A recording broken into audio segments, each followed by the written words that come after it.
Miftahi babi rahmatillah adada ma fi ilmillah salatan wa salaman daimaini bidawami mulkillah wa ala alihi wa sahbihi wa mawala. Allahumma inna nas'aluka ilman nafi'an wa rizqan tayyiban mubarakan wa amalan mutaqabbalan walhamdulillahi rabbil alamin. Alhamdulillah, bersyukur kepada Allah, para santri dan para pendengar yang ada di rumah. Pagi hari ini Allah memperkenankan kita untuk bisa melanjutkan kembali mempelajari ayat-ayat suci di dalam kitab Al-Quran, mengkaji pemahaman-pemahaman dan sekaligus tafsir-tafsirnya. Setelah kurang lebih 1,5 bulan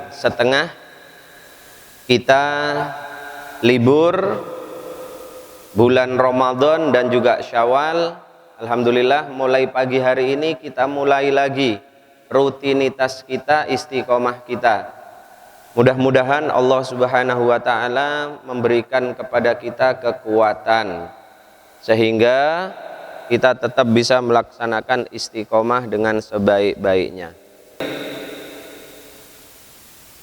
Pagi hari ini kita mulai melanjutkan surat Luqman, yang pada pertemuan terakhir kita sampai di ayat ke-19. Pagi hari ini kita lanjutkan satu ayat, yaitu ayat yang ke-20. A'udzu billahi minasyaitonir rajim. Bismillahirrahmanirrahim. Alam tara annallaha sakhkhara lakum ma fis samawati wa ma fil ard wa asbagha 'alaikum ni'amahu dhahiratan wa batinah wa minan nasi man yujadilu fillahi bighairi ilm wala hudan wala kitabim munir. Shadaqallahul azim. Alam taro, tidakkah kamu melihat, tidakkah kamu memperhatikan, annallaha, bahwa sesungguhnya Allah, sakhkhara lakum, telah menundukkan bagi kalian, ma fis samawat, apa-apa yang ada di langit, wa ma fil ard, dan apa-apa yang ada di bumi. Wa asbagha alaikum, dan Allah telah menyempurnakan bagi kalian ni'amahu, nikmatnya, dhahiratan wa batinatan, baik yang dhahir maupun yang batin. Wa minan nasi, dan ada sebahagian manusia, may yujadilu fillah, mereka membantah tentang Allah, bighairi ilmin, dengan tanpa ilmu, wala hudan, dan dengan tanpa petunjuk, wala kitabim munir, dan dengan tanpa kitab yang bercahaya. Baik para santri dan para pendengar di rumah, sebelum kita membahas ayat yang ke-20, Habib Isa akan review kembali, mengingat kembali mulai ayat yang pertama sampai dengan ayat yang ke-19. Kenapa harus direview kembali?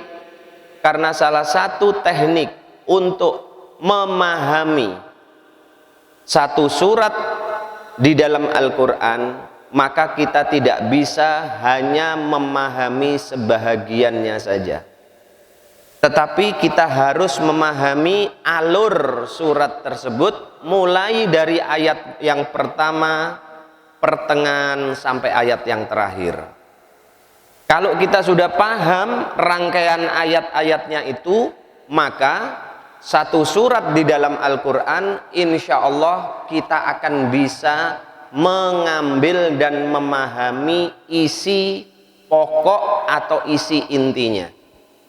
Nah, sebelum mempelajari ayat yang ke-20, kita review lagi surat Luqman, surat yang sangat akrab di telinga umat manusia. Mulai ayat yang pertama, para santri dan para pendengar di rumah, surat Luqman ini dimulai oleh Allah dengan penjelasan tentang Al-Quran. Ayat yang pertama sampai ayat yang kelima, Allah Subhanahu wa ta'ala memberikan penjelasan kepada kita seperti apa status Al-Quran itu dan seperti apa kedudukan Al-Quran. Al-Quran oleh Allah Subhanahu wa ta'ala disampaikan bahwasanya Al-Quran itu adalah kitab yang penuh dengan hikmah, kitab yang penuh dengan hikmah, dan juga kitab yang penuh dengan petunjuk, juga kitab yang penuh dengan rahmat. Itulah Al-Quran.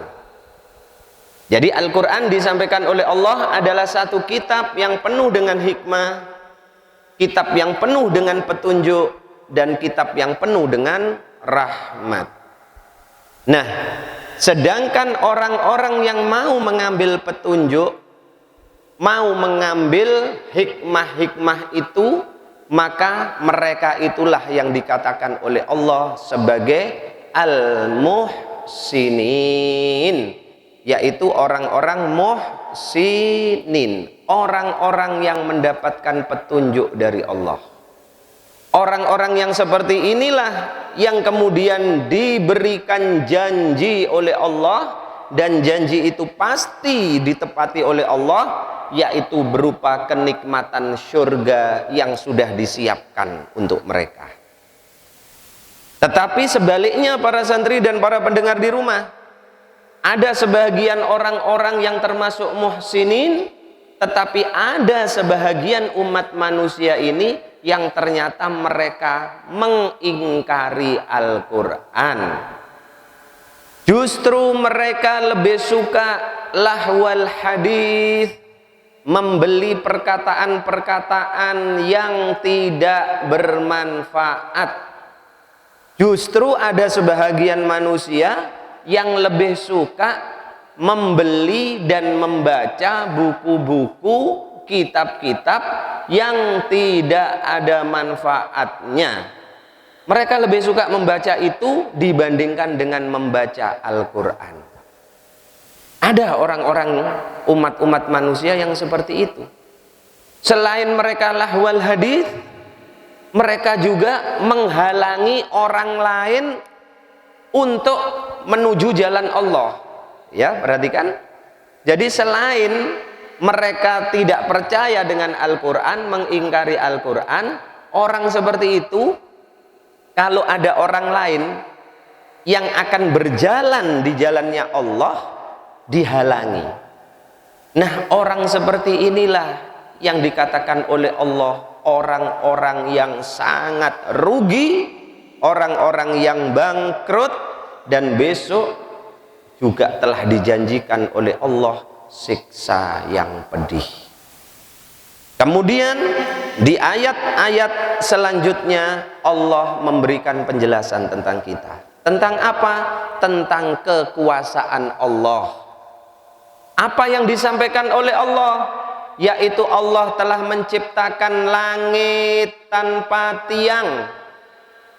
Allah telah menciptakan langit ini tanpa tiang, yang kita tidak bisa melihatnya. Walaupun sesungguhnya tiang itu ada, tetapi mata kita tidak mampu untuk menyaksikan. Selain Allah menciptakan langit tanpa tiang sebagai bentuk kuasanya Allah, maka Allah menciptakan di bumi ini gunung-gunung yang diletakkan oleh Allah sebagai pasak-pasak bumi, sehingga gunung yang awalnya bergoyang, bumi yang awalnya bergoyang, maka bumi itu menjadi tenang, sehingga bumi bisa menjadi tempat tinggal bagi manusia. Kalau kita pelajari ilmu pengetahuan alam, maka kita akan bisa tahu dan dibuktikan oleh para ahli bahwasannya ternyata bumi yang kita tempati ini berputar, dan bergeraknya bumi ini bukan pelan dengan kecepatan yang cukup tinggi. Kalau bumi dilihat dari angkasa sana, maka akan bisa disaksikan ternyata memang bumi itu berputar. Kalau kita di sini, kita tidak bisa merasakan bahwasanya bumi ini bergerak. Kenapa? Karena Allah telah menancapkan gunung-gunung itu sehingga bumi itu menjadi tenang. Makanya kita tidak bergoyang kecuali terjadi gempa bumi. Ini bentuk kekuasaan Allah. Selain itu apa? Allah kemudian menurunkan hujan dari langit, yang karena hujan itu maka tumbuh-tumbuhan yang bermanfaat untuk manusia, dan Allah mengembangbiakkan segala jenis hewan termasuk hewan ternak yang semuanya itu juga untuk kepentingan manusia. Kemudian di ayat-ayat pertengahan, ayat 12 sampai ayat yang ke-19, barulah Allah menampilkan apa itu nasihat seorang manusia soleh, manusia yang dipilih oleh Allah, yaitu Luqmanul Hakim, nasihat-nasihat yang begitu agung kepada anaknya. Tetapi nasihat ini bukan hanya untuk anaknya Luqman, tetapi untuk kita semuanya, untuk semua umat baginda Nabi Muhammad SAW, dan untuk semua umat manusia. Bagaimana Luqman disampaikan oleh Allah memberikan nasihat kepada anaknya? Yang pertama adalah, wahai anakku, jangan engkau mensekutukan Allah. Itu nasihat pertama. Jadi orang tua itu kalau nasihati anaknya yang pertama tentang Allah. Jangan nasihati anaknya, nak, jangan malas, kalau kamu malas nanti kamu nggak bisa kaya. Bukan begitu, bukan begitu. Tapi nak, jangan kau sekutukan Allah. Nak, beribadahlah hanya kepada Allah. Setelah dinasehati tentang Tuhannya, maka anaknya oleh Luqman dinasehati tentang apa? Tentang tingkah laku, tentang akhlak.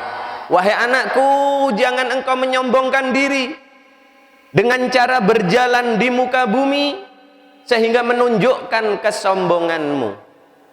Wahai anakku, kalau kamu bicara, jangan kamu angkat suaramu keras-keras. Karena paling jeleknya suara itu adalah suaranya keledai. Itu nasihat Luqman kepada anaknya diantaranya. Nah, setelah Allah menjelaskan 4 hal tadi, para santri dan para pendengar di rumah, maka kemudian di ayat yang ke-20 ini kembali manusia diingatkan lagi oleh Allah tentang apa? Tentang kekuasaan Allah, dinasehati lagi. Jadi nasihat itu, para santri dan para pendengar di rumah, nasihat itu tidak cukup sekali. Kalau orang menasehati orang itu tidak cukup sekali. Orang tua nasehati anak tidak cukup sekali. Seorang ustadz menasehati santrinya tidak cukup sekali. Nasihat itu harus diulang-ulang. Oleh karena itu di ayat Al-Quran ini Allah juga mengulang-ulang nasihatnya kepada baginda Nabi dan juga kepada seluruh umat manusia. Nah, di ayat yang ke-20 ini bagaimana nasihat Allah? Maka Allah menyampaikan, alam taro, tidakkah kalian melihat, wahai manusia, tidakkah kalian memperhatikan? Berarti kalimat ini kalimat apa? Tidakkah kalian melihat, wahai manusia? Tidakkah kalian memperhatikan, wahai manusia? berarti kalimat apa? Pertanyaan. Kalau pertanyaan itu berarti harus dijawab apa tidak? Tidak setiap pertanyaan itu harus dijawab. Tidak setiap pertanyaan itu membutuhkan jawaban. Seperti pertanyaan Allah yang disampaikan di ayat yang ke-20 ini. Alam taro, apakah engkau tidak melihat? Ini pertanyaan tetapi Allah tidak membutuhkan jawaban. Allah hanya membutuhkan agar supaya kita manusia yang membaca ayat ini merenungkan dalam hati kita dan kita jawab sendiri di dalam hati kita. Allah tidak butuh jawaban dari lisan kita. Inilah ayat-ayat seperti ini di dalam Al-Quran yang dinamakan al-istifham al-istiqrari. Ya, jadi ayat-ayat seperti ini para santri di dalam Al-Quran itu dikatakan ayat istifham al-istiqrar. Apa itu? Pertanyaan tetapi tujuannya sebagai penegasan. Pertanyaan yang tidak butuh jawaban sebenarnya, tetapi butuh penegasan, hanya untuk ditegaskan saja. Istifham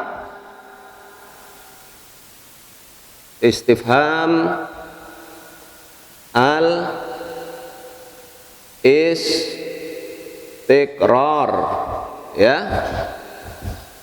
Al-istifham al-istiqrar. Jadi pertanyaan yang berupa penegasan. Habib bisa kasih contoh? Perhatikan. Habib bisa kasih contoh. Orang tua yang kemudian bertanya kepada anaknya, karena anaknya sudah dinasehati tetapi tetap melanggar. Maka kemudian orang tua itu mendudukkan anaknya. Kemudian si orang tua tadi berkata kepada anaknya, wahai anakku, apakah kamu tidak melihat bahwasannya ayah ini sudah berjuang membanting tulang untuk memberikan nafkah kepadamu, agar supaya ayah bisa menuruti apa yang kamu minta, agar ayah bisa membelikan apa yang kamu inginkan. Apakah kamu tidak melihat, wahai anakku? Anak yang suka membantah perintah orang tua tadi diberikan pertanyaan seperti itu oleh orang tuanya. Lalu apakah si ayah tadi butuh jawaban dari lisannya anak yang mengatakan, enggih bapak, enggih kula paham? Apa butuh seperti itu? Tidak butuh. Yang dibutuhkan oleh orang tua tadi, anaknya bisa merenungkan di dalam dirinya, bisa meresapi di dalam hatinya. Oh iya, ternyata selama ini orang tuaku telah membanting tulang, kerja keras, nuruti apa yang aku inginkan, tetapi ternyata selama ini aku selalu membantah perintah beliau. Nah, yang diinginkan oleh orang tua seperti itu. Nggak butuh anaknya kemudian menjawab dengan lisan, nggak butuh, tetapi butuh diresapi. Nah, ini juga seperti itu yang disampaikan oleh Allah. Wahai manusia, alam taro, apakah kalian tidak melihat? Apakah kalian tidak mengetahui? Memperhatikan, renungkan. Nggak perlu kamu jawab, nggak perlu, tetapi renungkan di dalam hatimu. Tentang apa? Annallaha, bahwa sesungguhnya Allah sakhkhara lakum, telah menundukkan bagi kalian. Apa itu? Ma fis samawat wa ma fil ard. Apa-apa yang ada di langit dan apa-apa yang ada di bumi. Sakhkhara. Habib Isa pernah menjelaskan di surat Al-Anbiya. Ya, sakhkhara. Sakhkhara itu menundukkan. Yang dimaksud di sini adalah sakhkhara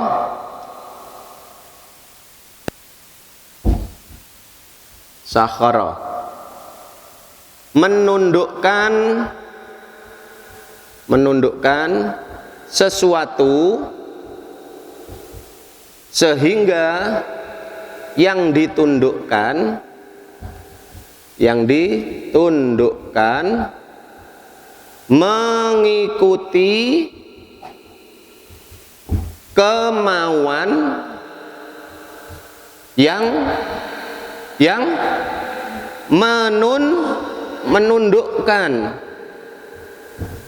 Habib bisa kasih contoh? Ini apa nih? Ya, pulpen, pena. Ya, misalkan sekarang ada di tangannya Habib Isa. Maka pulpen ini telah Habib Isa tundukkan.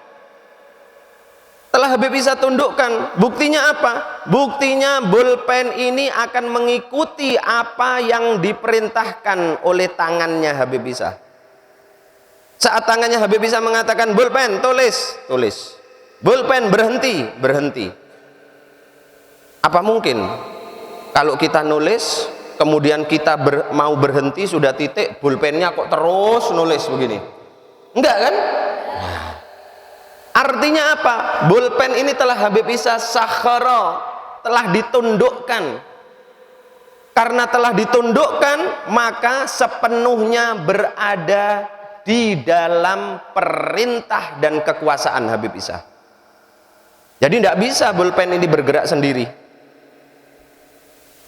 Ibu-ibu rumah tangga nyalakan kompor, ya pernah Habib Isa kasih contoh tuh, nyalakan kompor mau masak air, ngidupkan kompor, keluar apanya? Apinya. Kalau airnya sudah mendidih, maka apinya dimatikan. Kira-kira api itu kalau dimatikan mau nggak? Mau mati atau tetap nyala? Mati, nggak tetap nyala. Artinya apa? Ibu-ibu rumah tangga yang masak itu telah menundukkan api, sakhara, telah menundukkan api, mengikuti kemampuan ibu-ibu rumah tangga yang sedang masak. Nah, Allah menundukkan apa yang ada di langit dan yang ada di bumi. Untuk siapa? Bukan untuk siapa-siapa, untuk kita semuanya manusia. Untuk kepentingan kita para santri dan para pendengar di rumah. Apa yang ada di langit itu? Contohnya yang ada di langit, matahari, kemudian bulan, kemudian angin, kemudian awan, dan segala macam. Sakhkhara lakum ma fis samawat, sakhkhara syamsa wal qamar. Allah telah menundukkan matahari dan bulan sehingga matahari dan bulan itu secara bergantian keluar untuk menerangi bumi. Bukan hanya untuk menerangi bumi, tetapi karena matahari maka tumbuh-tumbuhan bisa hidup, melakukan proses metabolisme. Kalau tumbuh-tumbuhan itu bisa hidup, untuk kepentingan siapa? Bukan untuk kepentingan Allah? Tidak, untuk kepentingan manusia. Kemudian yang ada di bumi, contohnya Allah telah menundukkan apa itu? Tanah. Allah telah tundukkan air. Allah telah tundukkan laut. Allah telah tundukkan hewan-hewan dan segala macam. Hewan-hewan pun ditundukkan oleh Allah untuk kepentingan manusia. Contohnya kuda, onta, ditundukkan oleh Allah untuk kepentingan manusia sehingga digunakan oleh manusia sebagai alat transportasi. Kira-kira kuda sama onta itu mau nggak kalau ditunggangi manusia, dinaiki manusia? Nggak mau aslinya. Fitrahnya itu nggak mau. Mana ada mau ditunggangi oleh manusia? Berat. Jadi hewan pun itu secara fitrah dia nggak mau membawa beban berat. Kata hewannya, kok enak sekali kamu naik punggungku. Nggak mau. Tetapi ditundukkan oleh Allah sehingga hewan-hewan itu nurut kepada manusia. Loh ya. sapi, kambing, mau nggak disembelih? Aslinya ndak mau. Mana ada mau disembelih, mau dibunuh? Nggak mau. Tetapi ditundukkan oleh Allah. Kalau secara fitrah nggak mau itu kambing disembelih. Buktinya kalau kelihatan pisau langsung bek gitu kan, bingung dia karena ndak mau aslinya. Tetapi sakhkharallakum, Allah menundukkan untuk kalian wahai manusia, sehingga hewan-hewan itu menjadi jinak bagi kalian. Untuk kepentingan siapa? Manusia. Nah, kemudian Allah menundukkan yang ada di langit dan yang ada di bumi. Itu termasuk nikmat apa bukan? Nikmat. Tetapi tidak cukup sampai di situ para santri dan para pendengar di rumah. Lalu Allah menyampaikan wa asbagha ni'amahu, dan Allah menyempurnakan nikmatnya tadi. Disempurnakan. Kalau tadi Allah menjelaskan telah menundukkan yang di langit dan di bumi yang berupa kenikmatan itu untuk manusia, tetapi kemudian disempurnakan lagi. Bukan hanya sekedar memberi Allah ini, tetapi memberinya itu disempurnakan. Asbagha ini aktsara bimakna aktsara dan bimakna kafah, kafatan, banyak, bahkan kafah, sempurna. Jadi tidak hanya sekedar memberikan nikmat. Kalau kita diminta bantuan oleh orang lain, minta sumbangan misalkan 100.000, mungkin kita ngasihnya 50.000. Ngasihnya 50.000, diminta sumbangan 100, ngasihnya 50. Itu manusia. Tetapi kalau Allah tidak disempurnakan oleh Allah, diberikan 100, bahkan lebih dari 100. Bagaimana Allah menyempurnakan nikmat-nikmat tadi untuk manusia? Nih, dhahiratan wa batinatan. Jadi selain diberikan nikmat yang berasal dari langit dan dari bumi, Allah juga memberikan nikmat yang berasal dari diri manusia itu sendiri. Apa itu? Yang dohir. Yang dohir itu yang bagaimana? Yang dohir itu yang bagaimana maksudnya? Yang terlihat. Dohir, yang terlihat. Apa saja contohnya? Misalkan kesehatan, anggota tubuh yang lengkap, ya, kesehatan anggota tubuh yang lengkap. Kemudian apa lagi? Apa lagi? Ilmu. Ini adalah nikmat Allah yang dohiratan, yang dohir, yang diberikan oleh Allah kepada kita.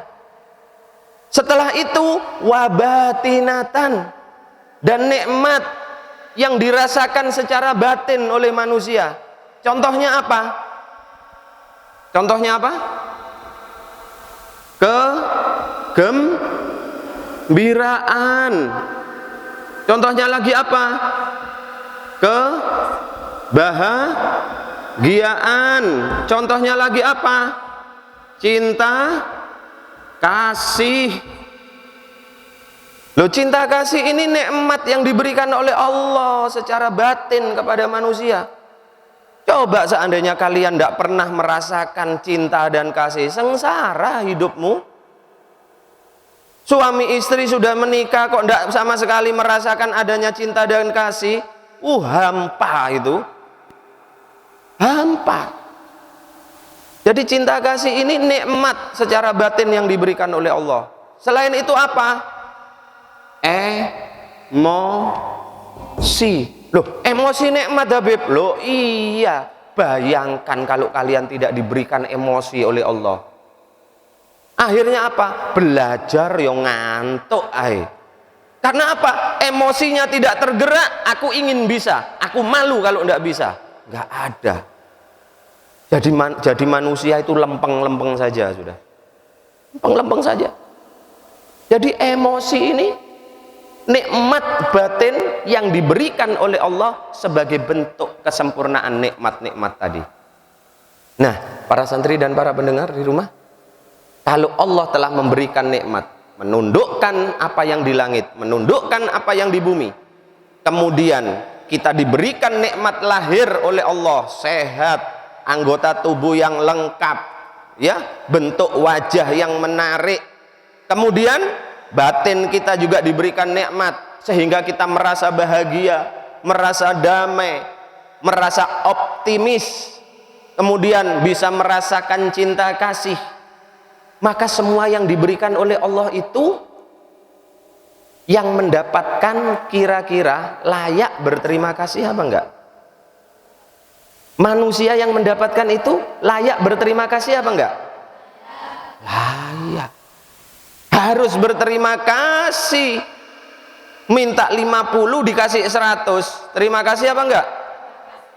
Kalau minta 50 dikasih 50, terima kasih apa enggak? Terima kasih. Kalau dikasih 100, terima kasihnya double. Kalau dikasih 200, double lagi. Jadi seharusnya kita sungguh harus sangat-sangat bersyukur kepada Allah. Karena apa? Allah asbagha ni'amahu, menyempurnakan nikmat-nikmatnya ini bagi kita. Nah, tetapi sayang, kenapa? Ternyata wa minan nasi, ternyata ada sebahagian manusia, kata Allah, apa itu? Mayyujadilu fillah. Ternyata walaupun sudah diberikan nikmat-nikmat yang asbag, yang sempurna tadi, ada manusia-manusia itu mayyujadilu fillah, yang mereka membantah tentang Allah. Subhanallah, wis dikei yo kok gak terima kasih. Yujadilu, membantah Allah ini maksudnya bagaimana? Dia membantah bahwasannya nikmat-nikmat itu bukanlah dari Allah. Diberi nikmat kaya, dia tidak percaya dan dia tidak mengakui bahwasanya itu dari Allah harta bendanya, tapi dari usahanya sendiri, kerja kerasnya sendiri. Diberi nikmat jabatan juga begitu, dia menganggap itu karena kerja kerasnya sendiri. Diberi nikmat kesehatan, dia mengatakan aku selama ini sehat karena usahaku, aku rajin olahraga. Tidak pernah nikmat-nikmat itu dikembalikan kepada Allah. Inilah orang-orang yang yujadilu fillah, membantah Allah, bahkan dia kemudian ingkar kepada Allah, menyembah Tuhan yang lain selain Allah, Tuhan yang tiga, Tuhan yang dua, berhala-berhala, Uzair, Isa Al-Masih, itu yang mereka sembah. Padahal Allah sudah memberikan penjelasan yang begitu gamblang. Nah sayang, mudah-mudahan kita tidak termasuk yang ini, para santri dan para pendengar di rumah. Jangan sampai kita termasuk wa minan nas mayyujadilu fillah. Jangan termasuk. Nah, lebih beratnya lagi, mereka membantah tentang nikmat-nikmat Allah ini, tetapi mereka membantah itu bigoiri ilmin, dengan tanpa ilmu, bantahnya dengan tanpa ilmu. Sekarang Habib bisa tanya, Allah menjelaskan tentang kekuasaan-kekuasaannya ini tadi di awal ayat, Itu dengan ilmu apa tidak? Dengan ilmu, karena dengan bukti baik dalil akli maupun nakli bisa kita saksikan dan bisa kita buktikan. Allah memberikan penjelasan tentang kekuasaannya dengan dasar-dasar, dengan ilmu-ilmu. Tetapi ada manusia yang membantah itu, kebenaran itu dengan tanpa ilmu.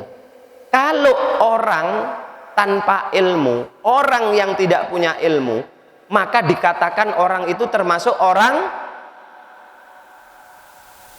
yang tidak punya ilmu, orang tanpa ilmu. Orang seperti itu dikatakan orang yang bodoh, jahil. Jadi yang membantah Allah ini data-data otentik, dalil-dalil yang jelas, tetapi dibantah bigoiri ilmin, dengan tanpa ilmu, berarti yang membantah itu adalah golongan orang-orang bodoh. Golongan orang-orang yang bodoh. Dari sini kita bisa paham bahwasannya yang membantah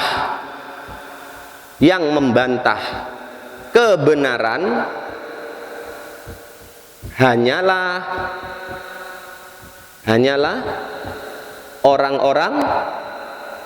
orang-orang yang bodoh. Hanyalah orang-orang yang bodoh saja yang mereka membantah kebenaran. Jadi kalau ada kebenaran, ada yang hak, kok dibantah, berarti yang bantah itu orang bodoh. Karena sejatinya orang yang berilmu, mereka tidak akan pernah membantah kebenaran. Orang yang tidak berilmu saja yang membantah kebenaran. Habib bisa tanya kepada santri sekarang, rukun Islam itu Habib Isa katakan ada 5. Santri membantah apa tidak? Wahai santri, rukun Islam itu ada 5. Adakah yang membantah? Karena kalian termasuk orang yang berilmu, makanya kalian tidak membantah. Kalian sudah mempelajari. Tapi awakmu termasuk orang yang bodoh, bisa jadi kamu membantah. Wah, ngarang Habib Isa, rukun Islam kok ada 5. Salah itu. Ada berapa? 7. Hanya orang yang bodoh, karena dia membantah tanpa ilmu. Jadi hati-hati. Kalau ada kebenaran, kok kalian membantah, menentang kebenaran itu, jangan-jangan kamu termasuk golongan orang-orang yang bodoh, orang-orang yang jahil.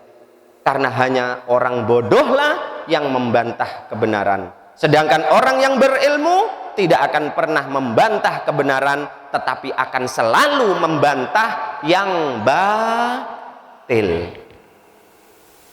Ini ya pelajarannya, hati-hati. Selain membantah Allah dengan tanpa ilmu, dalil dibantah tanpa dalil, kan repot. Habib bisa mengatakan kepada santri, wahai santri, puasa Ramadan itu adalah wajib.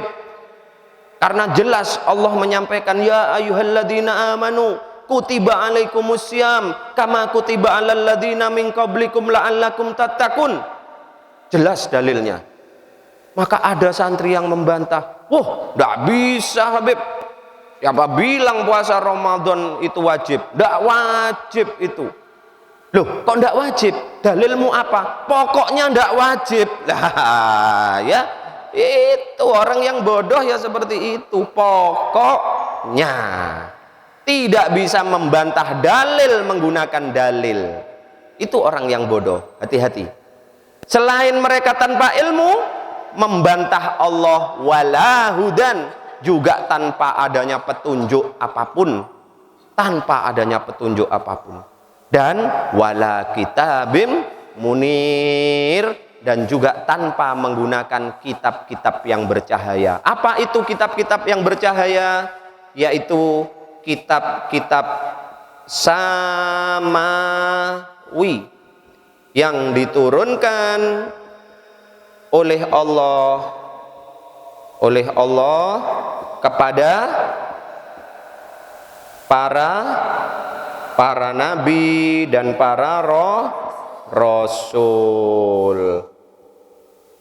Nah, inilah para santri, pemahaman ayat yang ke-20.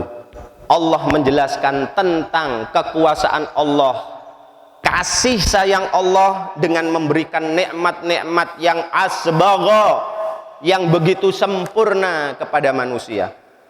Dan nyatanya memang nikmat Allah itu begitu sempurna. Coba kalau kita teliti satu persatu. Misalkan Habib Isa meminta santri untuk menjelaskan nikmatnya mata. Coba santri jelaskan apa saja nikmatnya mata. Maka kalian akan kehabisan kata-kata untuk menjelaskan nikmat mata. Satu saja anggota tubuh kita. Santri jelaskan apa nikmatnya bulu mata. Allah memberikan kita bulu mata yang ukurannya segini, nikmatnya apa?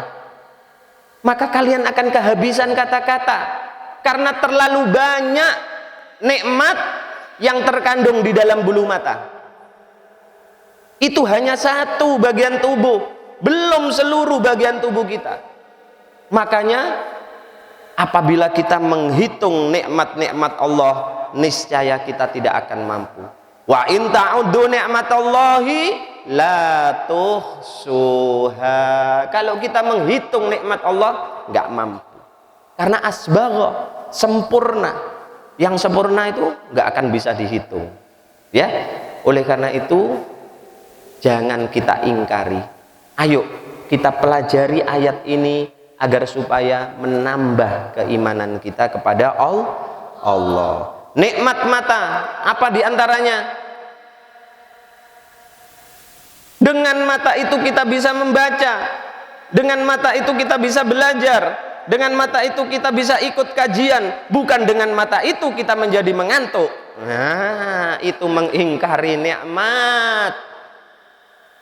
Itu namanya kufur nikmat. Dikai meripat ambek Gusti Allah supaya gawe melok kajian, merem. Itu namanya manusia kufur nikmat. Kalau lihat YouTube aja mendelik seperti mau lepas matanya. Tapi begitu lihat Al-Quran merem. Lihat TikTok, mendelik. Lihat pentol-pentol itu gaplean, mendelik semalam suntuk. Tapi diajak baca Al-Quran, mengkaji Al-Quran setengah jam, ya Allah, matanya nggak bisa terbuka. Itu namanya kufur nikmat. Mayyujadilu fillah, termasuk orang-orang yang membantah Allah. Hati-hati. Ini ayat yang ke-20 yang bisa Habib Isa jelaskan, mudah-mudahan memberikan manfaat. Lalu bagaimana sih orang-orang mayyujadilu fillahi bighairi ilmin wala hudan wala kitabin munir itu? Bagaimana sih orang-orang yang membantah Allah dengan tanpa ilmu, dengan tanpa petunjuk, dengan tanpa kitab? Seperti apa tingkah mereka? Maka akan kita pelajari insyaallah hari Sabtu. Insyaallah, wallahu a'lam bissawab. Bismillahirrahmanirrahim. Allahumma salli wa sallim wa barik ala Sayyidina Muhammad wa ala ali Sayyidina Muhammad.